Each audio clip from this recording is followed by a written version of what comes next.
kewajiban pemerintah sebagai pilar yang ketiga, bahwa pemerintah harus memberdayakan masyarakat, membangun gerakan masyarakat untuk sama-sama memutus mata rantai pelanggaran-pelanggaran terhadap itu fungsinya dari pemerintah.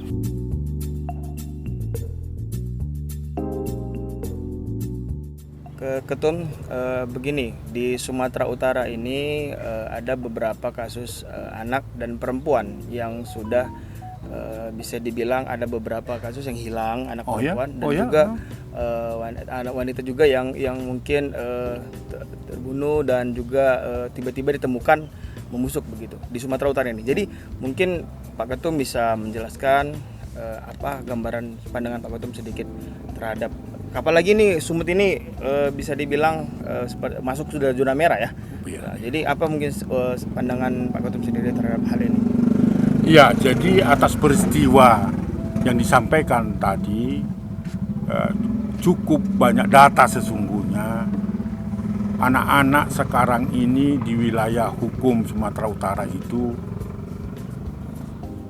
tidak bisa ada lagi jaminan terhadap perlindungannya. Karena apa tadi kan disampaikan ada anak remaja ditemukan membusuk, ya, atau hilang nyawanya membusuk, ada korban-korban kekerasan, apalagi terakhir ini ada juga anak diduga mengalami kekerasan seksual di Medan ini.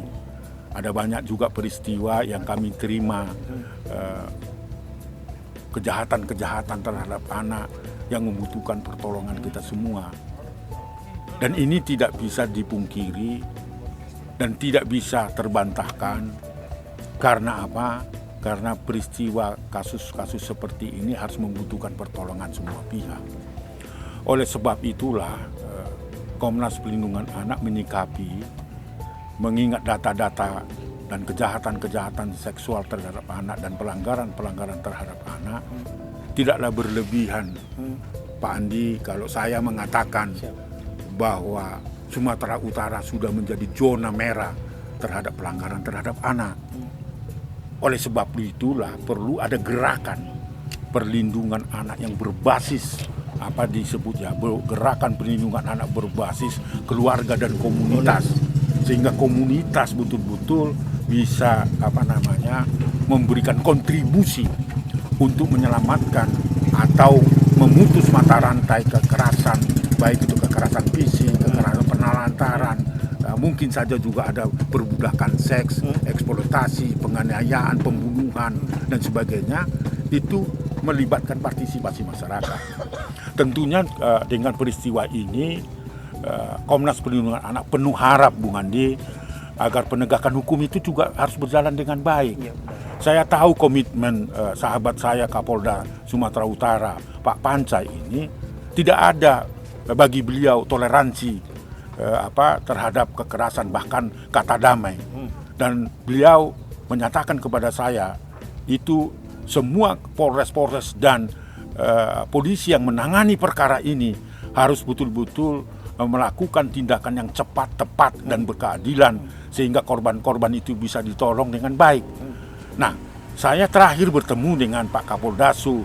Kami bertiga bercerita bersama Pak Direskrimum ya beberapa waktu lalu untuk membangun komitmen bagaimana kasus-kasus seperti yang terjadi terakhir ini, ada dugaan anak mengalami kekerasan seksual yang saat ini viral karena sahabat saya Hotman Paris Hutapea juga memberikan perhatian terhadap ini sebagai bagian tanggung jawab sosial beliau, sekalipun beliau adalah orang yang sibuk dan sebagai pengacara kondang gitu ya.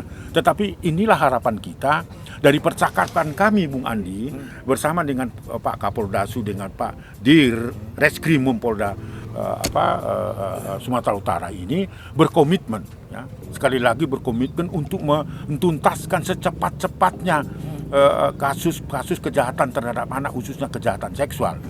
Jadi untuk kasus dugaan kejahatan seksual yang dilakukan salah seorang sekolah atau kepala sekolah, ya, petugas-petugas administrasi, lalu kemudian juga petugas dan pengelola sekolah itu yang diduga melakukan itu, Nah, saya kira komitmen Pak Kapolda dari percakapan kami sesegera mungkin dan semaksimal mungkin kalau sudah ada persesuaian terhadap dokumen-dokumen itu akan dilakukan secara tepat. Nah, apa yang saya katakan Bung Andi ini adalah mengapa munculnya banyak kejahatan-kejahatan terhadap anak, dan ini tentunya tidak lagi kita sanksikan bahwa tugas dan tanggung jawab kepolisian dalam hal ini Pak Kapoldasu itu adalah tanggung jawab beliau, tetapi yang terpenting adalah apa yang sudah dibuat pemerintah Sumatera Utara terhadap kasus kejahatan terhadap anak. Saya belum mendengar. Sungguh memprihatinkan bagi saya, Andi, bahwa beberapa waktu lalu justru Sumatera Utara yang diwakili oleh Bapak Gubernur dapat penghargaan kota layak anak atau apa gitu ya. Layak yang bagaimana? Saya sudah keliling Medan ini, waduh, kebersihan juga, trotoar untuk anak sekolah juga tidak memberikan rasa nyaman bagi anak-anak. Jadi ini ada persoalan bagaimana komitmen pemerintah daerah untuk memberikan layanan yang terbaik bagi anak-anak. Begitu loh Bung Andi. Terakhir informasi kemarin ada anak di daerah Langkat tuh dianiaya sama keluarganya, malah pamannya. Bahkan ada anaknya malah yang sudah hamil, yang lagi hamil tuh dianiaya hanya gara-gara persoalan sepele. Itu di Langkat itu kalau nggak salah. Itu juga memang seperti Pak Aris tadi bilang, gerakan komunitas dan gerakan keluarga sejak dini mungkin diperlukan begitu. Jadi mungkin peran pemerintah daerah mungkin bisa untuk hal ini kan begitu.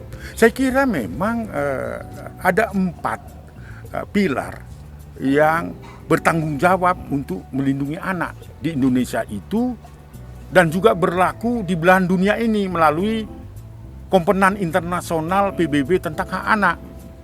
Apa itu Bung Andi? Yang bertanggung jawab dan berkewajiban untuk melindungi anak itu adalah keluarga dan orang tua. Itu pilar pertama. Karena garda terdepan melindungi anak adalah keluarga, bukan orang lain. Baru pilar yang kedua adalah masyarakat. Masyarakat Bung Andi harus betul-betul memberikan perhatian sebuah gerakan itu yang disebut gerakan komunitas. Itu langkahnya sebagai kewajiban.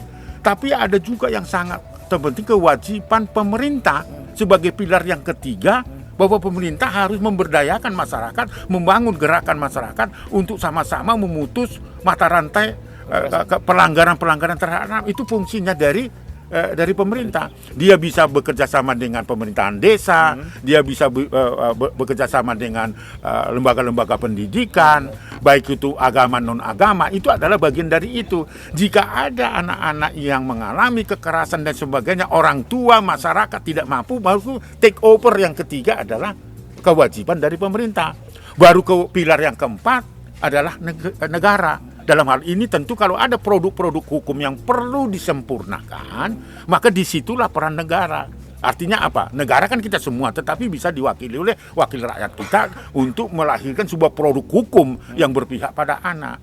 Nah, di Indonesia seperti itu. Jadi kalau ada kejadian-kejadian dan peristiwa pelanggaran terhadap anak, itu diabaikan oleh 4 pilar itu, maka itu merupakan pelanggaran terhadap anak. Karena itu selain melanggar konstitusi hak dasar kita, di mana memberikan jaminan kepada anak-anak untuk dilindungi tanpa diskriminasi.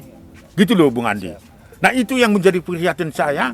Kalau saya bicara ini agak keras ya, untuk menilai atau memberikan masukan, arahan kepada pemerintah Sumatera Utara, saya berharap memang itu di tangannya Pak Gubernur ya, Pak Gubernur ya. Saya kira dengan penuh rasa hormat saya, ayo sama-sama.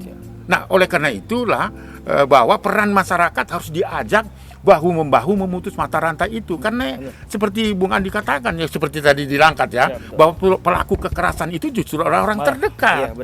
Nah, itu berarti perlu ada gerakan perlindungan anak berbasis komunitas, keluarga. Nah, gitu loh. Jadi itu penting, harus di bagian dari program pemerintah Sumatera Utara. Jadi ketika negara, dalam hal ini pemerintah Sumatera Utara, tidak memberikan layanan terhadap anak, ini adalah ancaman bagi anak-anak kita. Karena generasi penerus Sumatera Utara itu ada anak yang sekarang ini, yang ada di rumah, di rumahnya Bung Andi, ada di rumah saudara-saudara yang lain. Kalau itu tidak dibangun dengan memenuhi hak-hak dasar anak itu, kita akan generasi apa nantinya? Begitu loh Bung Andi. Itu keprihatinnya Komnas Perlindungan Anak. Di Komnas Perlindungan Anak tidak akan pernah mundur ya untuk memberikan layanan terbaik bagi anak kecuali dunia ini runtuh, Andi. Benar. Baik. Mungkin obrolan kita bisa dipadakan begini. Jadi memang harapan dari Pak Aris Merdeka Sirait ini terhadap pemerintah daerah khususnya mungkin Sumatera Utara bisa ada peran penting gitu ya, ada pesan-pesan juga yang khusus bisa disampaikan. Mungkin demikian. Terima kasih. Terima Pak kasih Aris. sama-sama Bung Andi. Anak Terlindungi, Indonesia maju.